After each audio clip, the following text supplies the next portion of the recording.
അമ്മയുടെ പ്രത്യക്ഷീകരണത്തിന്റെ ഈ അനുഗ്രഹവേളയിൽ ഞങ്ങൾക്ക് സാധിച്ചു തരുവാൻ കനിയണമേ. ആമേൻ. വിശ്വാസ പ്രമാണം.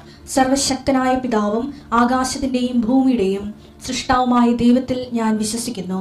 അവിടുത്തെ ഏകപുത്രനും ഞങ്ങളുടെ കർത്താവുമായ ഈശോ മിശിഹായിലും ഞാൻ വിശ്വസിക്കുന്നു. ഈ പുത്രൻ പരിശുദ്ധാത്മാവിനാൽ ഗർഭസ്ഥനായി കന്യകാമറിയത്തിൽ നിന്ന് പിറന്ന് പൊന്തിയോസ് പീലാത്തോസിന്റെ കാലത്ത് പീഡകൾ സഹിച്ച് കുരിശിൽ തറയ്ക്കപ്പെട്ട് മരിച്ച് അടക്കപ്പെട്ട് പാതാളങ്ങളിൽ ഇറങ്ങി മരിച്ചവരുടെ ഇടയിൽ നിന്ന് മൂന്നാം നാൾ ഉയർത്ത് സ്വർഗത്തിലേക്ക് എഴുന്നള്ളി സർവശക്തിയുള്ള പിതാവായ ദൈവത്തിന്റെ വലതുഭാഗത്തിരിക്കുന്നു. അവിടെ നിന്ന് ജീവിക്കുന്നവരെയും മരിച്ചവരെയും വിധിക്കുവാൻ വരുമെന്നും ഞാൻ വിശ്വസിക്കുന്നു. പരിശുദ്ധാത്മാവിലും ഞാൻ വിശ്വസിക്കുന്നു. വിശുദ്ധ കത്തോലിക്കാ സഭയിലും പുണ്യവാന്മാരുടെ ഐക്യത്തിലും പാപങ്ങളുടെ മോചനത്തിലും ശരീരത്തിന്റെ ഉയർപ്പിലും നിത്യമായ ജീവിതത്തിലും ഞാൻ വിശ്വസിക്കുന്നു. ആമേൻ. സുഖസ്ഥനായ ഞങ്ങളുടെ പിതാവേ, അങ്ങയുടെ നാമം പൂജിതമാകണമേ. അങ്ങയുടെ രാജ്യം വരണമേ. അങ്ങയുടെ തിരുമനസ് സ്വർഗത്തിലെ പോലെ ഭൂമിയിലും ആകണമേ. അന്നു വേണ്ടുന്ന ആഹാരം ഇന്ന് ഞങ്ങൾക്ക് തരണമേ. ഞങ്ങളോട് തെറ്റ് ചെയ്യുന്നവരോട് ഞങ്ങൾ ക്ഷമിക്കുന്നത് പോലെ ഞങ്ങളുടെ തെറ്റുകൾ ഞങ്ങളോടും ക്ഷമിക്കണമേ. ഞങ്ങളെ പ്രലോഭനത്തിൽ ഉൾപ്പെടുത്തരുതേ, തിന്മയിൽ ഞങ്ങൾ രക്ഷിക്കണമേ. ആമേൻ. നന്മ നിറഞ്ഞ മറിയമേ, സ്വസ്തി. കർത്താവ് അങ്ങയുടെ കൂടെ സ്ത്രീകളിൽ അങ്ങ് അനുഗ്രഹിക്കപ്പെട്ടവളാകുന്നു. അങ്ങയുടെ ഉദരത്തിൻ ഫലമായി ഈശോ അനുഗ്രഹിക്കപ്പെട്ടവനാകുന്നു. പരിശുദ്ധ മറിയമേ, തമ്പുരാന്റെ അമ്മേ, പാപികളായ ഞങ്ങൾക്ക് വേണ്ടി ഇപ്പോഴും ഞങ്ങളുടെ മരണസമയത്തും തമ്പുരാനോട് അപേക്ഷിക്കണമേ. ആമേൻ. കർത്താവേ, നിന്റെ ഉന്നതമായ നാമത്തിന് സ്തോത്രം ചെയ്യും. കർത്താവേ, നിന്റെ വിശുദ്ധ പൗരോഹിത്യത്തെ മഹത്വപ്പെടുത്തണമേ. കർത്താവെ, സഭയിലുള്ള സാന്നിധ്യം പ്രകടമാക്കണമേ. 40 വർഷം ഞാൻ അർപ്പിച്ച കൃപാന്റെ യുഗതിയാണ്. കൃപാസ്ഥാനത്താറെ ജീവനോടെ പ്രത്യക്ഷപ്പെട്ട മാതാവിന്റെ മാധ്യസ്ഥത ഇന്ന് അങ്ങയുടെ മക്കളെ പ്രാർത്ഥന കൂടുന്ന എല്ലാ മക്കൾക്ക് വേണ്ടി പ്രാർത്ഥിക്കുകയാണ്. കർത്താവെ, മനസ്സ് വേദനിക്കുന്ന എല്ലാ വിഷയങ്ങളും, അവരുടെ മനസ്സ് വേദനിപ്പിക്കുന്ന എല്ലാ വ്യക്തികളും ഇപ്പോഴും ഈശോയുടെ നാമം നിർവീര്യമാകട്ടെ. കർത്താവെ, മനസ്സ് വിഷമിപ്പിക്കുന്ന സാഹചര്യങ്ങൾ, ചെയ്തെടുക്കേണ്ട ഉത്തരവാദിത്തങ്ങൾ, മറ്റുള്ളവർ നമ്മളെ പഴി പറയാൻ സാധ്യതയുള്ള എല്ലാ വിഷയത്തിൻ്റെ മേലും കർത്താവിൻ്റെ കരുണ ചൊരികയും നിങ്ങളെ കർത്താവ് ഇന്ന് നിലനിർത്തി തരികയും ചെയ്യട്ടെ.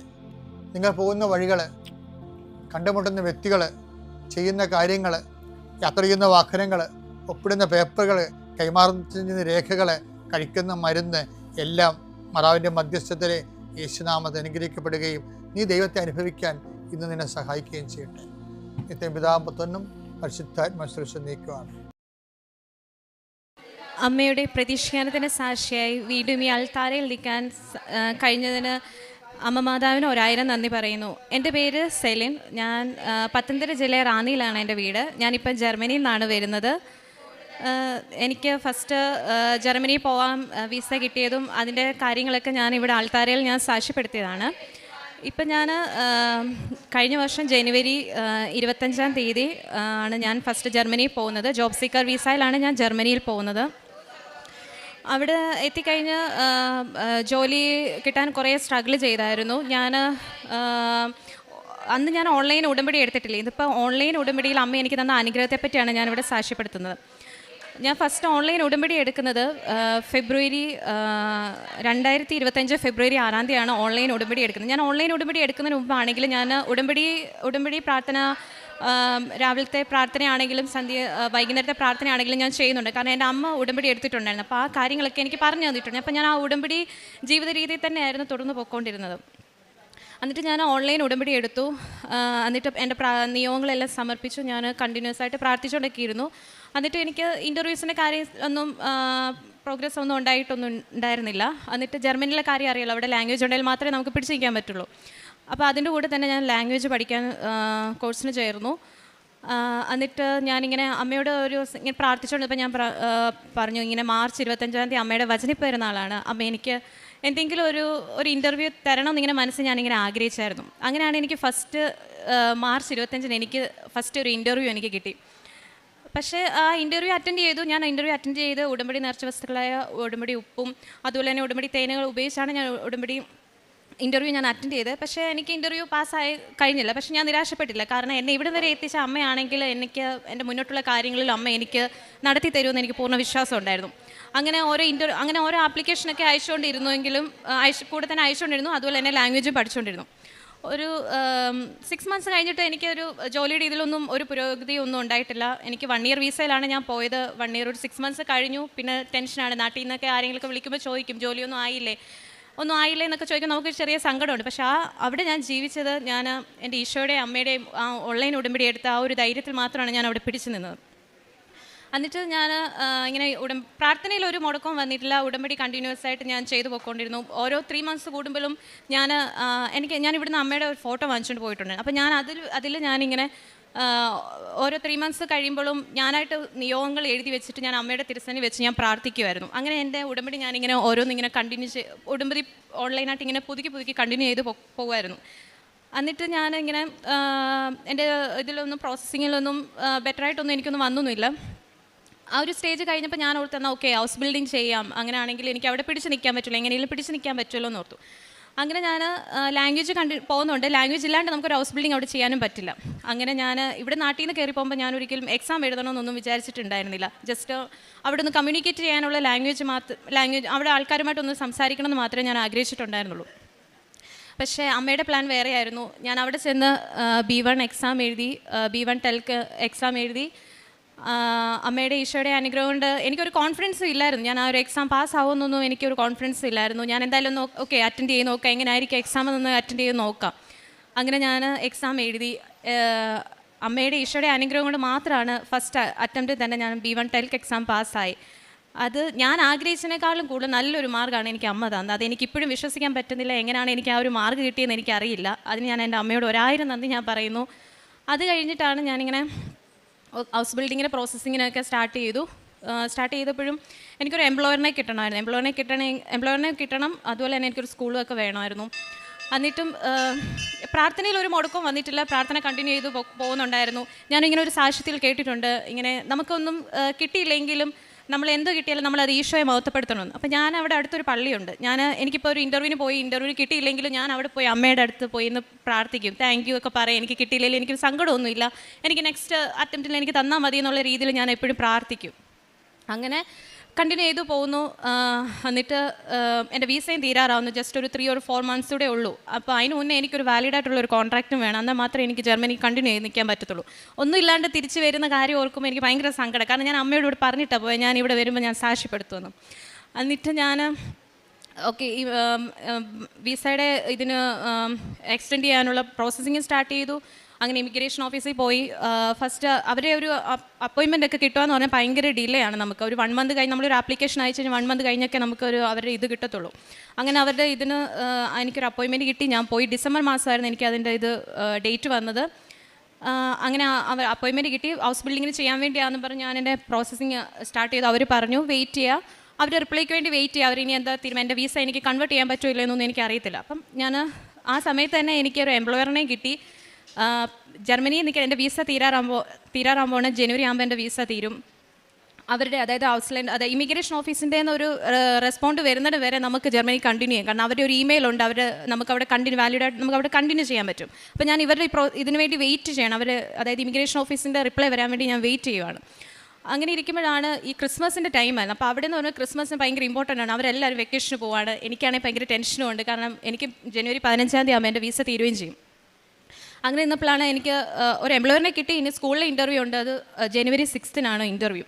ഞാൻ ഫസ്റ്റ് അവിടെ പോയി. അവിടെ നിന്ന് പറയുമ്പോൾ ഓരോ സ്കൂളിലും ഓരോ ഇൻടേക്കായിട്ടായിരിക്കും. ചില സ്കൂളിൽ 3 ഇൻടേക്ക് കാണും ആൾക്കാരെ, മാർച്ച് അല്ലെങ്കിൽ ഓഗസ്റ്റ്, ഡിസംബർ അല്ലെങ്കിൽ മാർച്ച് അല്ലെങ്കിൽ ഓഗസ്റ്റൊക്കെ.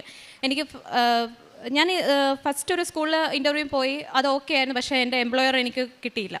അത് കഴിഞ്ഞ് രണ്ടാമതൊരു സ്കൂളിൽ ചെന്നു. അവിടെ ഇൻ്റർവ്യൂവിന് എന്നെ വിളിച്ചു. ഇൻ്റർവ്യൂവിന് വേണ്ടിയാണ് ഞാൻ പോയത്. പക്ഷേ അവിടെ ചെന്നപ്പോൾ അവരെന്നോട് പറയുന്നു ഡിസംബറിലേക്കാണ് നോക്കിയത്, പക്ഷേ ഡിസംബറിലേക്ക് എനിക്ക് സീറ്റില്ല, അവർ ഏപ്രിലേക്കാണെന്ന് പറഞ്ഞു. ഞാൻ ഇൻ്റർവ്യൂവിന് അവിടെ ചെന്നു, പക്ഷേ ഇൻ്റർവ്യൂ ആയിട്ടൊന്നും നടത്തിയില്ല. അവർ പറഞ്ഞു ഏപ്രിലേക്ക് പ്ലേസ് ഇല്ല എന്ന് പറഞ്ഞു. ഞാൻ ശരിക്കും തകർന്നെന്ന് പറഞ്ഞാൽ ശരിക്കും തകർന്നു. കാരണം വേറെ ഒരു ഓപ്ഷൻ എനിക്ക് ഇനി ഇല്ല. എന്നിട്ട് ഓക്കെ ഞാൻ വലിയ സങ്കടപ്പെട്ടൊന്നുമില്ല. എന്തായാലും മാതാവ് എനിക്ക് തരുമെന്നുള്ളൊരു പൂർണ്ണ വിശ്വാസം ഉണ്ടായിരുന്നു. കാരണം അച്ഛൻ മെയിൽ ഒരു ധ്യാനത്തിലൊക്കെ പറഞ്ഞായിരുന്നു എന്തായാലും ഡിസംബറിനുള്ളിൽ എന്തായാലും നമ്മൾ ഭാരപ്പെടുന്ന കാര്യത്തിൽ എന്തെങ്കിലും ഒരു തീരുമാനം ഉണ്ടാവുമെന്നുണ്ടായിരുന്നു. ധ്യാനത്തിൽ ഇങ്ങനെ പറഞ്ഞിട്ടുണ്ടായിരുന്നു. അപ്പോൾ ഞാൻ അതിൽ പൂർണ്ണമായിട്ട് വിശ്വസിച്ചു. അപ്പോൾ ആ സമയത്ത് ആ ഡിസംബറിനുള്ളിൽ തന്നെ എനിക്കൊരു എംപ്ലോയറിൻ്റെ കോൺട്രാക്റ്റ് എനിക്ക് കിട്ടിയായിരുന്നു. പക്ഷേ എനിക്ക് സ്കൂളിലൂടെ കിട്ടിയാൽ മാത്രമേ അത് വാലിഡ് ആവത്തുള്ളൂ. അത് കഴിഞ്ഞ് ഇങ്ങനെ കണ്ടിന്യൂ ചെയ്ത് പോയി. ഈ സ്കൂളുകാർ പറഞ്ഞു ആരെങ്കിലും ഒന്ന് ക്യാൻസൽ ചെയ്യുവാണെങ്കിൽ ഇയാൾക്ക് സെക്കൻഡ് ചാൻസ് തരാമെന്ന് പറഞ്ഞു. ഓക്കെ, നമുക്കിപ്പോൾ ഒരാൾ ക്യാൻസൽ ചെയ്തിട്ട് എനിക്കൊരു ചാൻസ് കിട്ടാൻ വേണ്ടി ഞാൻ പ്രാർത്ഥിച്ചിട്ടില്ല. എനിക്ക് കിട്ടേണ്ടതാണെങ്കിൽ എൻ്റെ അമ്മ എനിക്ക് തരുമെന്ന് പൂർണ്ണ വിശ്വാസം ഉണ്ടായിരുന്നു. എന്നിട്ട് ഞാനിങ്ങനെ വീട്ടിൽ വന്ന് 2 days കഴിഞ്ഞപ്പോൾ ആ സ്കൂളിൽ നിന്ന് എനിക്ക് വീണ്ടും എന്നെ വിളിക്കുകയാണ്. ഇയാൾക്ക് ഏപ്രിലേക്ക് ഒരു പ്ലേസ് ഉണ്ട്, ഒരു സ്റ്റുഡൻറ്റ് അവിടെ ക്യാൻസൽ ചെയ്തിട്ടുണ്ട്, ഇയാൾ ഓക്കെ ആണെങ്കിൽ നെക്സ്റ്റ് ഇൻ്റർവ്യൂവിന് വരാമെന്ന് പറഞ്ഞു.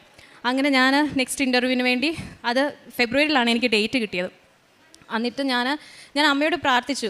ഇത് എൻ്റെ വേറെ പ്രൊഫഷണലാണ്, ഞാനിപ്പം ഹൗസ് ബിൽഡിങ് ചെയ്യുന്നത്. ഞാൻ ഒന്നും പഠിക്കാണ്ടാണ് ഞാൻ ഇറങ്ങിപ്പോകുന്നത്. ഇൻ്റർവ്യൂവിനോട് ഞാൻ പറഞ്ഞു, ഇത് തരുവാണെങ്കിൽ അമ്മ എനിക്ക് തന്നാൽ മതി, അമ്മ തന്നാന്ന് എനിക്ക് അറിയണം, ഞാൻ അവിടെ വന്ന് സാക്ഷ്യപ്പെടുത്തും, കൃപാസനത്തിൽ വന്ന് ഞാൻ സാക്ഷ്യപ്പെടുത്തുമെന്ന് ഞാൻ പറഞ്ഞായിരുന്നു. അങ്ങനെ ഞാൻ അമ്മയോട് പ്രാർത്ഥിച്ചു. ഞാൻ ശരിക്കും സങ്കടപ്പെട്ട് അമ്മ എൻ്റെ കൂടെ ഉണ്ടാവണമെന്ന് പറഞ്ഞ് തന്നെ ഞാൻ അവിടെ നിന്ന് ഇറങ്ങി. സാധാരണ എന്നിട്ട് ഞാൻ അവിടെ ഇൻ്റർവ്യൂവിൻ്റെ അവിടെ ചെന്നു. സാധാരണ ഒരു ഇൻ്റർവ്യൂവിന് ടൈം കിട്ടുവാണെങ്കിൽ ഞാൻ ഗൂഗിളിൽ നോക്കി ഇങ്ങനെയൊക്കെ പഠിച്ചുകൊണ്ടൊക്കെ ഇരിക്കുമായിരിക്കും. ഒരു 10 മിനിറ്റ് ടൈം കിട്ടിയാലും ഞാൻ അങ്ങനെയാണ് ചെയ്യുന്നത്. പക്ഷേ അന്ന് ഇൻ്റർവ്യൂവിന് പോയപ്പോൾ ഞാൻ ഫോൺ നോക്കിയിട്ടേ ഇല്ല. ഞാൻ അവിടെ ഇരുന്ന് വിശ്വാസ പ്രമാണം ചൊല്ലിക്കൊണ്ടിരുന്ന് ഉടമ്പടി ഉപ്പ് എടുത്ത് പ്രാർത്ഥിച്ചുകൊണ്ടൊക്കെയാണ് ഞാനന്ന് ആ ഒരു ടൈം അത്രയും അവരെന്നെ വിളിക്കുന്നത് വരെ ഞാൻ അങ്ങനെയാണ് ഇരുന്നത്. അന്ന് ഞാൻ ഇൻ്റർവ്യൂവിന് കയറിയപ്പോൾ ഞാൻ ശരിക്കും ഷോക്കായി പോയത്, ഞാൻ ആഗ്രഹിച്ചായിരുന്നു അമ്മയുടെ ഒരു പ്രസൻസ് വേണമെന്ന്. എനിക്ക് ഇൻ്റർവ്യൂവിന് കിട്ടിയ ലേഡി ആണെങ്കിൽ ഒരു ഗ്രേ പുല്ലോവർ ഇട്ടാണ് ഇരുന്നത്. അപ്പോഴേ എനിക്ക് ചെറിയൊരു ആശ്വാസമുണ്ട്, അമ്മ എനിക്ക് തരും, നല്ലൊരു ആശ്വാസമായിരുന്നു. ഈ കണ്ട ലേഡി തന്നെയാണ് ഞാൻ ആദ്യം ഇൻ്റർവ്യൂ ഉണ്ടെന്ന് പറഞ്ഞ് എന്നെ വിളിച്ചപ്പോൾ ഞാൻ ചെയ്യുന്നത്. പക്ഷേ അന്ന് പുള്ളിക്കാരി ഭയങ്കര കുറച്ച് റൂഡായിട്ടാണ് എന്നോട്, റൂഡെന്ന് പറഞ്ഞാൽ അത്ര ഫ്രണ്ട്ലി ആയിട്ടൊന്നും അല്ലായിരുന്നു സംസാരിച്ചത്. പക്ഷേ രണ്ടാമത് ചെന്നപ്പം പുള്ളിക്കാരി ഭയങ്കര ഫ്രണ്ട്ലി ആയിട്ടാണ് എന്നോട് സംസാരിച്ചതും എന്നോട് ഇൻ്റർവ്യൂ ഒക്കെ എടുത്തത് ഭയങ്കര കൂളായിട്ടാണ്. ഞാൻ ഇൻ്റർവ്യൂ അമ്മയുടെ അനുഗ്രഹം കൊണ്ട് മാത്രമെന്ന് പറയാം. ആ ഇൻ്റർവ്യൂ എനിക്ക് നല്ലപോലെ പെർഫോം ചെയ്യാൻ പറ്റി. സാവകാശം ഇരുന്ന് ചെയ്യാനും അതുപോലെ തന്നെ റീഡ് ചെയ്തിട്ട് ആ പാസേജൊക്കെ വായിച്ചിട്ടൊക്കെ മനസ്സിലാക്കി, എല്ലാം ജർമ്മനല്ലേ, അപ്പം നമ്മൾ മനസ്സിലാക്കി ചെയ്യാനൊക്കെ സാധിച്ചു. ഇതെല്ലാം കഴിഞ്ഞ് കഴിഞ്ഞപ്പം പുള്ളിക്കാരി പറഞ്ഞു യു ആർ സെലക്റ്റഡ് എന്ന് പറഞ്ഞു. ശരിക്കും പറഞ്ഞാൽ ഞാൻ ശരിക്കും ഭയങ്കരമായിട്ട് അങ്ങ് ബ്ലാങ്ക് ആയി, ഇപ്പോൾ എന്തോ സംഭവിക്കുന്നത്. കാരണം ഞാൻ ഒരിക്കലും എക്സ്പെക്റ്റ് ചെയ്തതല്ല. ഞാൻ പറഞ്ഞല്ലോ, ഞാൻ അമ്മയുടെ പ്രസൻസ് ഞാൻ ആഗ്രഹിച്ചായിരുന്നു. ആ പുള്ളിക്കാരി ഇട്ടത് ഒരു ഗ്രേ കളർ പുല്ലോവർ ആയിരുന്നു. എന്നിട്ട് ആ പുള്ളിക്കാരി ഇൻ്റർവ്യൂവർ എന്നെ എന്നിട്ട് ഹഗ് ചെയ്തു. ഒരിക്കലും അവിടെ ഒരു ഇൻ്റർവ്യൂ കഴിഞ്ഞിട്ട് നമ്മളെ ഒന്നും അങ്ങനെ ഹഗ് ചെയ്യുമോ അങ്ങനെയൊന്നും ചെയ്യുന്നില്ല. ഇൻ്റർവ്യൂ കഴിഞ്ഞ ആളിനെ ഹഗ് ചെയ്തു. എന്നിട്ട് എന്നോട് പറഞ്ഞു, ഇന്ന് ഇയാളെ കണ്ടപ്പോൾ എന്തോ ഒരു വിഷമമുണ്ട്, ഉള്ളിൽ എന്തോ ഒരു ഇത് ഉണ്ടെന്ന്. ഞാൻ പറഞ്ഞു, എനിക്ക് ഈ ഒരു ഇൻ്റർവ്യൂ പാസ്സായില്ലെങ്കിൽ എനിക്ക് മുന്നോട്ട് ഒന്നുമില്ല, ഞാൻ തിരിച്ച് നാട്ടിൽ പോകേണ്ടി വരും, എനിക്കിവിടെ നിൽക്കണമെന്ന് ആഗ്രഹമുണ്ട്, ഞാൻ കുറേ സ്ട്രഗിൾ ചെയ്തിട്ടാണ് എനിക്ക് ഈ ഒരു ഇൻ്റർവ്യൂ ഇത് കിട്ടിയത്, അപ്പം ഇത് കിട്ടിയാൽ മാത്രമേ എനിക്ക് കണ്ടിന്യൂ ചെയ്ത് ഇവിടെ നിൽക്കാൻ പറ്റത്തുള്ളൂ എന്ന് പറഞ്ഞു. അങ്ങനെ അമ്മയുടെ അനുഗ്രഹം അവരെനിക്ക് അവിടുത്തെ സ്കൂളിലേക്ക് ഓക്കെ എന്ന് പറഞ്ഞൊരു കൺഫർമേഷൻ എനിക്ക് തന്നു. എന്നിട്ട് ഞാനത് എൻ്റെ എംപ്ലോയറിന് അയച്ചു കൊടുത്തു. എംപ്ലോയർ ഓക്കെ ആണെന്ന് പറഞ്ഞു വന്നു. ഈ ഒരു ഫെബ്രുവരി മാസത്തിന് ഞാൻ എപ്പോഴും ആഗ്രഹിക്കുന്നു, ഇവിടെ സാക്ഷ്യം പറയുമ്പോഴൊക്കെ എല്ലാവരും പറയും അവർക്ക് സ്വപ്നത്തിൽ ഇങ്ങനെ നമ്പേഴ്സൊക്കെ വന്നെന്നൊക്കെ കേട്ടിട്ടുണ്ട്. അപ്പം ഞാനും ആഗ്രഹിച്ചിട്ടുണ്ട് എനിക്ക് ഇങ്ങനെ ഒരു നമ്പറൊക്കെ വരണം. പക്ഷേ എനിക്ക് അങ്ങനെയൊന്നും ഫീലൊന്നും ചെയ്തിട്ടില്ല. പക്ഷേ ആ ഫെബ്രുവരി മാസം ഞാനൊരു 24 എന്ന് പറഞ്ഞൊരു നമ്പർ എൻ്റെ സ്വപ്നത്തിൽ ഞാൻ കണ്ടായിരുന്നു. എന്നിട്ട് ഞാൻ പക്ഷേ ഇത് ആരോടും പറഞ്ഞില്ല. സാധാരണ ഞാൻ എന്തെങ്കിലും മമ്മിയോട് ഞാൻ പറയും ഇങ്ങനെയുള്ള കാര്യം. പക്ഷേ മമ്മിയോടും പറഞ്ഞില്ല, എൻ്റെ ഹസ്ബൻഡിനോടും പറഞ്ഞില്ല, ആരോടും ഞാൻ പറഞ്ഞില്ല. എന്താ വരുന്നതെന്ന് വെയിറ്റ് ചെയ്യും. കാരണം ആ സമയത്തായിരിക്കും എൻ്റെ ഇമിഗ്രേഷൻ ഓഫീസിൽ ഞാൻ കൊടുത്തതിൻ്റെ റിപ്ലൈ വരും. ചിലപ്പോൾ അതിൻ്റെ എന്തെങ്കിലും ആയിരിക്കും എന്ന് വിചാരിച്ചു. അവരുടെ റിപ്ലൈ വന്നത് പക്ഷേ ഫെബ്രുവരി 10-നാണ്. പക്ഷേ അവരുടെ റിപ്ലൈ വന്നത് എനിക്ക് നെഗറ്റീവായിട്ടാണ് വന്നത്. അവർക്കൊരു വാലിഡായിട്ടൊരു കോൺട്രാക്റ്റ് വേണമെന്ന് പറഞ്ഞു. വാലിഡായിട്ട് കോൺട്രാക്റ്റ് വേണമെങ്കിൽ എൻ്റെ സ്കൂളിൻ്റെയും കോൺട്രാക്റ്റ് വേണം, എൻ്റെ എംപ്ലോയറിൻ്റെയും കോൺട്രാക്റ്റ് വേണം. എന്നിട്ട് എനിക്ക് എംപ്ലോയറിൻ്റെ കോൺട്രാക്റ്റ് കിട്ടിയ 18-ാം തീയതി. ഇനി ഫുൾ കോൺട്രാക്റ്റ് എനിക്ക് കിട്ടണം. ആ ഫുൾ കോൺട്രാക്റ്റ് എനിക്ക് കിട്ടിയത് എനിക്ക് ഫെബ്രുവരി 24-നാണ്. എൻ്റെ കയ്യിൽ സ്കൂളിൽ നിന്നും ഇതെല്ലാം കൂടെ ഉള്ളൊരു ഫുൾ കോൺട്രാക്റ്റ് എനിക്ക് കിട്ടിയപ്പോൾ ഞാൻ നോക്കിയ ആ കോൺട്രാക്റ്റിൻ്റെ ഡേറ്റ് കിടക്കുന്നത് 24-ആണ്. എനിക്ക് ആ സമയത്ത് എന്തൊരു സന്തോഷമാണെന്ന് പറഞ്ഞറിയിക്കാൻ കഴിയില്ല. കാരണം ഞാൻ സ്വപ്നത്തിൽ കണ്ട ഒരു ഡേറ്റാണ് എനിക്ക് വന്നത്. ഞാൻ അന്നേരം തന്നെ എൻ്റെ അമ്മയോടും അതുപോലെ എൻ്റെ ഹസ്ബൻഡിനോടൊക്കെ ഞാൻ പറഞ്ഞു, ഞാൻ ഇങ്ങനൊരു സംഭവം കണ്ടായിരുന്നു, എനിക്ക് അറിയില്ല, ഇതെൻ്റെ അമ്മ തന്നത് തന്നെയാണ്. എന്നിട്ട് ഞാൻ അവിടെ ഞാനിപ്പോഴും പള്ളി പോകുന്ന ആളാണ്. അപ്പോൾ ഞാനൊരു സൺഡേ അങ്ങനെ പള്ളിയൊന്നും മുടക്കാറൊന്നുമില്ല. അപ്പോൾ ഞാൻ അവിടെ സൺഡേ പള്ളിയിൽ ചെന്നിട്ട് ഞാൻ അമ്മയോട് അടുത്ത് ചെന്ന് ഒത്തിരി നന്ദി ഞാൻ പറഞ്ഞു. കാരണം ഇതില്ലെങ്കിൽ എനിക്ക് അവിടെ കണ്ടിന്യൂ ചെയ്ത് നിൽക്കാൻ പറ്റത്തില്ല. അങ്ങനെ ഞാൻ ഇതിൻ്റെ എല്ലാ പ്രോസസ്സിങ് ഒക്കെ കഴിഞ്ഞു. പിന്നെ ഇമിഗ്രേഷൻ ഓഫീസിൽ ഞാൻ ഇതെല്ലാം സെൻഡ് ചെയ്ത് കൊടുത്തു. എൻ്റെ വാലിഡായിട്ടുള്ള കോൺട്രാക്റ്റും ഇതെല്ലാം സെൻഡ് ചെയ്ത് കൊടുത്തു. അത് കഴിഞ്ഞിട്ട് എനിക്ക് എൻ്റെ ക്ലാസ് സ്റ്റാർട്ട് ചെയ്ത് എനിക്ക് ഏപ്രിൽ 20-നാണ് എനിക്ക് എൻ്റെ അവിടുത്തെ റെസിഡൻറ്റ് പെർമിറ്റ് എനിക്ക് കിട്ടുന്നത്. പുതിയ റെസിഡൻറ്റ് പെർമിറ്റ് എനിക്ക് കിട്ടി അവിടെ കണ്ടിന്യൂ ചെയ്യാൻ പറ്റുമെന്നുള്ളത്. അത് ഞാൻ ആ റെസിഡൻറ്റ് പെർമിറ്റ് കിട്ടിയപ്പോൾ ഞാൻ ഇവിടെ എൻ്റെ മമ്മീനെയോ എൻ്റെ ആരെയും ഞാൻ ഫോട്ടോ എടുത്ത് കാണിച്ചില്ല. ഞാൻ അതുകൊണ്ട് നേരെ ഓടിപ്പോയത്, ഞാൻ എന്നും പോകുന്ന പള്ളിയിലാണ് ഞാൻ ആദ്യം പോയി ഞാൻ ഈശോയെ അമ്മയുടെയും തിരുസന്നിധി കാണിച്ചിട്ട് മാത്രമാണ് ഞാൻ എൻ്റെ വീട്ടിൽ വിളിച്ച് പറഞ്ഞത്, അവരെല്ലാം കാണിച്ചത്. കാരണം ഇത് തന്നത്, ഞാൻ അവിടെ നിൽക്കാൻ കാരണം എൻ്റെ മാതാവാണ്. അപ്പോൾ ഞാൻ ആദ്യം അവിടെ കാണിച്ച അമ്മയ്ക്ക് ഈശോയ്ക്ക് 1000 നന്ദി പറഞ്ഞിട്ടാണ് ഞാൻ എൻ്റെ വീട്ടിലൊക്കെ വിളിച്ച് പറഞ്ഞതും എടുത്തതും. പിന്നെ പ്രേക്ഷിത പ്രവർത്തനമായിട്ട് ഞാൻ ചെയ്തത്, ഞാൻ ഇവിടെ നിന്ന് നാട്ടിൽ നിന്ന് കയറി പോകുന്നതിന് ഞാൻ ഇംഗ്ലീഷ് പത്രം വാങ്ങിച്ചിട്ട് പോയി. കാരണം എനിക്കറിയില്ലായിരുന്നു ജർമ്മൻ പത്രം വാങ്ങിച്ചിട്ട് പോകാൻ. അവിടെ ഉള്ളവർക്ക് ഇംഗ്ലീഷ് അറിയുമെന്നാണ് വിചാരിച്ചത്. അതുകൊണ്ട് ഞാൻ ഇംഗ്ലീഷ് പത്രമാണ് വാങ്ങിച്ചിട്ട് പോയത്. പക്ഷേ അവിടെ ഉള്ളവർക്ക് കൂടുതലും ജർമ്മൻ മാത്രമേ അറിയത്തുള്ളൂ. ഞാൻ പിന്നെ എൻ്റെ കൂടെ ലാംഗ്വേജ് പഠിച്ച ഫ്രണ്ട്സിനും പള്ളിയിൽ കാണുന്ന ആൾക്കാർക്കൊക്കെ ഞാൻ പത്രം കൊടുത്തായിരുന്നു. പിന്നെ കാരുണ്യ പ്രവൃത്തികൾ എന്ന് പറഞ്ഞാൽ എനിക്ക് കിട്ടുന്ന, എന്നെ കഴിയുന്നത്, ഞാനിപ്പോൾ നാട്ടിലായിരുന്ന സമയത്താണെങ്കിലും എന്നെ കഴിയുന്നതൊക്കെ ഞാൻ മറ്റുള്ളവരെ സഹായിക്കാറുണ്ട്. ഞാൻ മമ്മിക്കാണെങ്കിലും പൈസ കൊടുക്കും. മമ്മി അത് നാട്ടിലിവിടെ അനാഥാലയത്തിൽ മറ്റുള്ളവർക്കാണെങ്കിലും ഫുഡ് കൊടുക്കാനാണെങ്കിലും അങ്ങനെയൊക്കെ മമ്മി ചെയ്യാറുണ്ട്. പിന്നെ ഇവിടെ എനിക്ക് അവിടെ ജർമ്മനിയിൽ ഫസ്റ്റ് സാലറി കിട്ടിയപ്പോൾ ഞാൻ അമ്മയോട് പറഞ്ഞായിരുന്നു, എനിക്ക് ഫസ്റ്റ് സാലറി കിട്ടുന്നതിൻ്റെ ഒരു വീതം അമ്മയ്ക്ക് ഇവിടെ കൊണ്ടുതരാം. അത് ഞാൻ ഫസ്റ്റ് സാലറി കിട്ടിയപ്പോൾ ഞാൻ എൻ്റെ അമ്മയ്ക്ക് അയച്ചു കൊടുത്തു. അത് മമ്മിയും പപ്പയും കൂടാണ് ഇവിടെ വന്ന് കൊടുത്തത്. അതുപോലെ തന്നെ ആത്മീയമായിട്ട് വളർച്ച, ഞാൻ ചെറുപ്പം മുതലേ പള്ളിയിലൊക്കെ പോവും, പ്രാർത്ഥിക്കും. പ്രാർത്ഥനയിലൊന്നും മുടക്കങ്ങളൊന്നുമില്ല. ബൈബിൾ വായിക്കേണ്ട ഒരു ദിവസം പോലും കിടക്കാറില്ല. അപ്പോൾ ഞാനോടത്ത് ഉടമ്പടി എനിക്ക് ഭയങ്കര ഈസി ആയിരിക്കും, കുഴപ്പമില്ലായിരിക്കും. പക്ഷേ അങ്ങനെയൊന്നുമല്ല. ഞാൻ ഓൺലൈൻ ഉടമ്പടി എടുത്തപ്പോഴും എനിക്ക് അറിയായിരുന്നു ഞാൻ വിചാരിച്ചതിൻ്റെ കൂട്ടൊന്നും അല്ല. പിന്നെ ആത്മീയമായിട്ട് കുറേ വളർന്നു. അതായത് അരമണിക്കൂർ ബൈബിൾ വായിക്കാനും അതുപോലെ തന്നെ മറ്റുള്ളവരെ പറ്റി ദൈവവചനങ്ങൾ പറയാനൊക്കെ എനിക്ക് കഴിഞ്ഞു. അതുപോലെ തന്നെ ജപമാല പ്രാർത്ഥിക്കാൻ, ഞാൻ ഒരു ഓർത്തഡോക്സ് വിശ്വാസിയാണ്. അപ്പോൾ എനിക്ക് ജപമാല ചൊല്ലാനൊന്നും അറിയില്ല. അപ്പോൾ ഞാൻ ഓൺലൈനായിട്ടാണ് ജപമാല പഠിച്ചത്. എന്നിട്ട് അത് ഞാൻ കണ്ടിന്യൂസ് ആയിട്ട് രാവിലെയും വൈകുന്നേരവും പ്രാർത്ഥിക്കുമായിരുന്നു. പിന്നെ വചനങ്ങൾ ഞാൻ സ്റ്റാറ്റസ് ഇടും. അത് ഞാൻ അങ്ങനെ നേരത്തെ ഒന്നും ചെയ്യാറൊന്നുമില്ലായിരുന്നു. ഞാൻ അത്ര സോഷ്യൽ മീഡിയ അങ്ങനെ വലിയ ആക്റ്റീവ് ഒന്നും അല്ലാത്ത ആളായതുകൊണ്ട് ഞാൻ അങ്ങനെയൊന്നും സ്റ്റാറ്റസ് ഒന്നും ഇടത്തില്ലായിരുന്നു. ഇതിൽ ഉടമ്പടി എടുത്തു കഴിഞ്ഞാൽ പിന്നെയാണ് ഞാൻ എൻ്റെ വാട്സപ്പിൽ ഞാൻ വചനങ്ങൾ സ്റ്റാറ്റസ് ഇടുകയും വചനങ്ങൾ ഷെയർ ചെയ്യും. അച്ഛൻ്റെ ഡെയിലി ബ്രെഡ് ആണെങ്കിലും ഞാൻ എൻ്റെ ഫ്രണ്ട്സിനും കൂടെ ഉള്ളവർക്കൊക്കെ ഞാൻ ഷെയർ ചെയ്യാറുണ്ട്.